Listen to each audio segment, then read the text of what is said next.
Hello, beautiful people. I hope that wherever you are in the world, that you are doing well and that you are taking care of yourselves. I'm Chris Danker, and this is Let the Adventure Begin.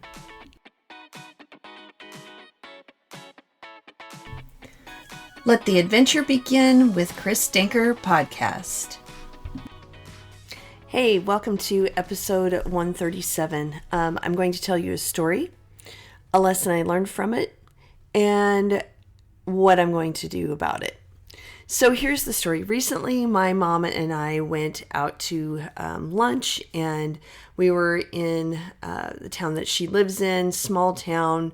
People know everyone, and when we got to the counter and I was getting ready to pay, the cashier looks at my mom and she goes, "Oh," she says, "good to see you." And she goes, and looking at me, she says to my mom, "Is this your sister?"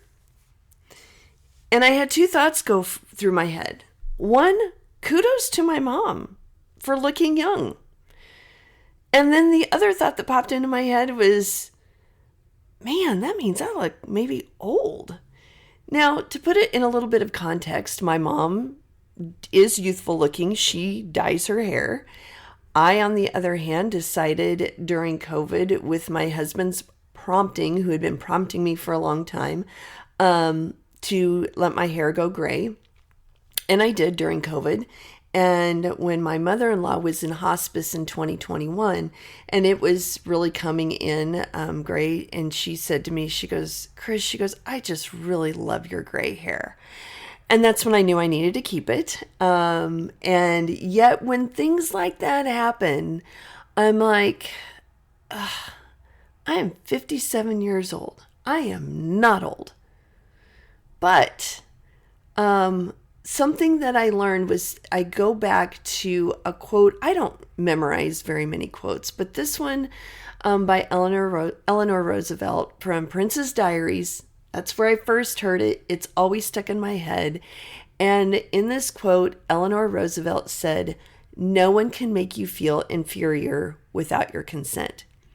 And so I relearned that lesson in that moment, that it is important to not let people make you feel inferior. And this woman really wasn't. She was innocently asking a question. She genuinely thought that we were sisters. And like I said, kudos to my mom. And then I was kind of wallowing in my own self-pity for a minute. And then I went back to that Eleanor Roosevelt quote, because it's true. No one can make us feel inferior without our consent. And I also know that I was kind of feeling that way because over the last few months, I have gained some weight, and I'm refusing to buy bigger clothes. Number one, because I want to lose the weight. And number two, I don't want to spend the money to buy bigger clothes when I know that eventually I will lose the weight. And notice I say, I know I will lose the weight, instead of I'm not buying bigger clothes just in case I lose weight. No, I'm going to lose the weight I want to lose so I feel better in my skin, so I don't feel frumpy and out of shape. But I will also be the first to confess, I have done a really poor job of walking the walk.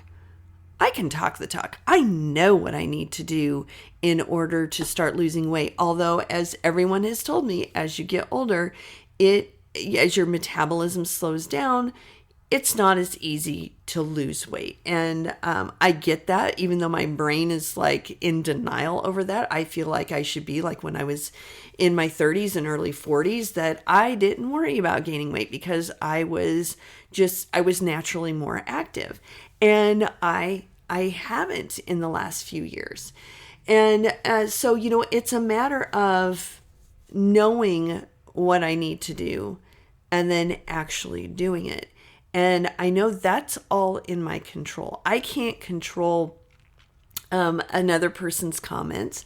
I can control how I react to them, which is what made me go back to that quote. But I know what I can do moving forward. So I talked earlier, in January about not making New Year's resolutions yet. And I'm going to put that episode in the show notes in case you want to go back to it or know what I was talking about and why I decided not to start any New Year's resolutions in January. But now that I'm kind of getting through that hibernation season and spring is almost upon us here in the Northern Hemisphere, I'm excited to start actually putting into practice what I say that I'm going to do. One of the things, and I do a really good job of setting myself up for success, and now I just need to put those plans into action. And one of them is that I use MyFitnessPal to track what I eat, and I started out really well, but I knew that I wasn't going to do much with it until we hit, the end of the hibernation season, so to speak. And so I'm going to ramp that up, which means I'm also going to do a better job of planning out my meals. I have notoriously been a horrible meal planner, and it's a little more of a challenge because I am a vegetarian. My husband is a meat eater. It really isn't that difficult. As my husband tells me, he goes, "You make what you want to make, and then we'll just throw some meat on the side." And I know this, and so I just need to actually start planning those meals ahead, shopping ahead. I have a friend, Sarah, who is an avid listener. So Sarah, if you're listening to this episode, you are my inspiration for this. She plans her family's meals for a fortnight. And let me tell you, when she talked about fortnight, I'm like, how long is a fortnight? And it's 2 weeks. And so she plans out their evening meals for 2 weeks out. And she says, she gets the bulk of her groceries and then she'll go back for fresh produce and things that, the little things in between. But she gets that planned out and buys for food pretty much for 2 weeks at a time. And that's something that I really want to start doing because it also then helps with not having to make the decision on what to eat and erases that decision fatigue when it comes around mealtime. Because as we all know, we make so many decisions throughout the day that if we have our meals planned at the beginning of the week, what we're eating for breakfast, lunch, dinner, and any snacks in between, then we're not even thinking about it. So that's one thing that I'm going to start setting myself up for success. And that is, getting those plans for meals prepped, going out, getting what I need, and then not have to make the decisions. And then for my husband, just adding some meat to whatever I'm making. Secondly, being more active and intentionally active. I do a decent job of moving around during the day. As a middle school counselor in my building, we have a nice building that I can take some laps in during the day, because a lot of times I am behind a desk for a majority of the day if I let myself. And so when I have lunch supervision or between class periods when I'm out in the hallway, a lot of times I'm starting to take laps. But it's not just about getting that movement during the day and the intentionality of that, but also doing things that make me feel good. I have always been a person who thrives on lifting weight, and I'm not lifting weight for bulk.